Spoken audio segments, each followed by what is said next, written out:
ಒಂದಾನೊಂದು ಕಾಲದಲ್ಲಿ ಒಂದು ದೊಡ್ಡ ಕಾಡಿನಲ್ಲಿ ಲಿಯೋ ಎಂಬ ಶಕ್ತಿಶಾಲಿ ಸಿಂಹವು ವಾಸವಾಗಿರುತ್ತೆ. ಅವನು ಕಾಡಿನ ರಾಜನಾಗಿರ್ತಾನೆ. ಎಲ್ಲ ಪ್ರಾಣಿಗಳು ಅವನನ್ನು ನೋಡಿ ಹೆದರ್ಕೊಳ್ತಾ ಇರ್ತವೆ. ಹೀಗೆ ಒಂದು ಬಿಸಿಲಿನ ಮಧ್ಯಾಹ್ನ ಲಿಯೋ ಮರದ ಕೆಳಗೆ ವಿಶ್ರಾಂತಿ ಪಡೆಯುತ್ತಾ ಮಲಗಿರ್ತಾನೆ. ಅವನು ಮಲಗ್ತಿದ್ದಂತೆ ಮಿಮ್ಮಿ ಎಂಬ ಸಣ್ಣ ಇಲಿ ಆಹಾರ ಹುಡ್ಕೊಂತ ಓಡಾಡ್ತಾ ಇರ್ತಾಳೆ. ಮಿಮ್ಮಿ ಆಹಾರ ಹುಡ್ಕೋದ್ರಲ್ಲಿ ತುಂಬಾನೇ ಬ್ಯುಸಿಯಾಗಿರ್ತಾಳೆ. ಅವಳು ಲಿಯೋ ಹತ್ರ ಹೋಗ್ತಾ ಇರೋದನ್ನ ಗಮನಿಸೋದಿಲ್ಲ. ಲಿಯೋನ ದೊಡ್ಡ ಪಂಜಿಗೆ ಡಿಕ್ಕಿ ಹೊಡಿತಾಳೆ. ಬೆದ್ರಿ ಲಿಯೋ ಎಚ್ಚರಗೊಳ್ತಾನೆ. ಮಿಮ್ಮಿನ ತನ್ನ ಪಂಜಿನಡಿ ಹಿಡಿತಾನೆ. ನನ್ನ ಹೆಪ್ಸಲ್ಲೋ ನಿನ್ಗೆಷ್ಟು ಧೈರ್ಯ ಎಂದು ಲಿಯೋ ತನ್ನ ಚೂಪಾದ ಹಲ್ಲುಗಳನ್ನ ಹೊರ ತೆಗಿತಾನೆ. ನನ್ನ ನಿದ್ರೆಗೆ ಭಂಗ ತಂದಿದ್ದಕ್ಕೆ ನಾನಿನ್ನ ತಿಂತೇನೆ ಎಂದು ಹೇಳ್ತಾನೆ. ಭಯದಿಂದ ಕಂಪಿಸುತ್ತಾ ಮಿಮ್ಮಿ ಕೇಳ್ತಾಳೆ, ಓ ಶಕ್ತಿಶಾಲಿ ಲಿಯೋ, ದಯವಿಟ್ಟು ನನ್ನ ಜೀವನ ಉಳಿಸು. ನೀವು ನನ್ನನ್ನ ಹೋಗಲು ಬಿಟ್ಟರೆ ನಾನು ನಿಮ್ಗೆ ಯಾವ್ದಾದ್ರೂ ಒಂದಿನ ಸಹಾಯ ಮಾಡ್ತೇನೆ. ಲಿಯೋ ಮನಸಾರೆ ನಕ್ಕು, ಮತ್ ಸಣ್ಣ ಇಲಿ, ನಾನು ಕಾಡಿನ ರಾಜ, ನನಗ್ ಸಹಾಯ ಮಾಡ್ತೀಯಾ? ಇದು ನಾನು ಕೇಳಿದ ಅತ್ಯಂತ ತಮಾಷೆ ವಿಷಯ. ಆದ್ರೆ ನಾನಿಂದು ದಯಾಳುವಾಗಿದ್ದೇನೆ, ನಾನಿನ್ನ ಬಿಡ್ತೇನೆ. ಮಿಮ್ಮಿ ಕೃತಜ್ಞತೆಯಿಂದ ಎಷ್ಟು ಬೇಗ ಸಾಧ್ಯವೋ ಅಷ್ಟು ಬೇಗ ಹೊಡ್ತಾಳೆ. ಕೆಲವು ದಿನಗಳ ನಂತರ ಲಿಯೋ ಕಾಡಿನಲ್ಲಿ ಅಲೆದಾಡ್ತಿರುವಾಗ ಬೇಟೆಗಾರನ ಬಲೆಗೆ ಸಿಕ್ಬೀಳ್ತಾನೆ. ಅವನು ಹೊರ ಬರಲು ಪ್ರಯತ್ನ ಮಾಡ್ತಾ ಇದ್ದಾಗ ಆ ಬಲೆ ಇನ್ನಷ್ಟು ಬಿಗಿಯಾಗುತ್ತೆ.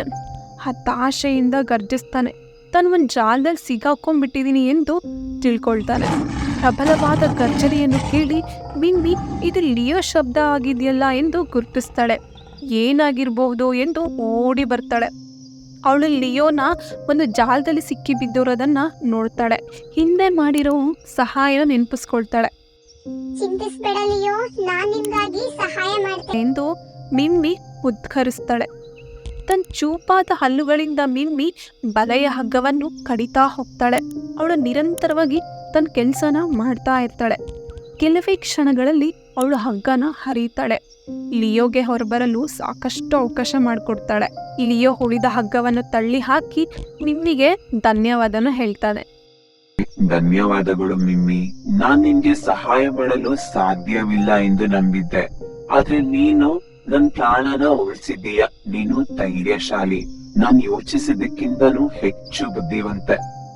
ಮಿಮ್ಮಿ ಮುಗುಳ್ನಗುತ್ತಾ ಉತ್ತರಿಸ್ತಾಳೆ.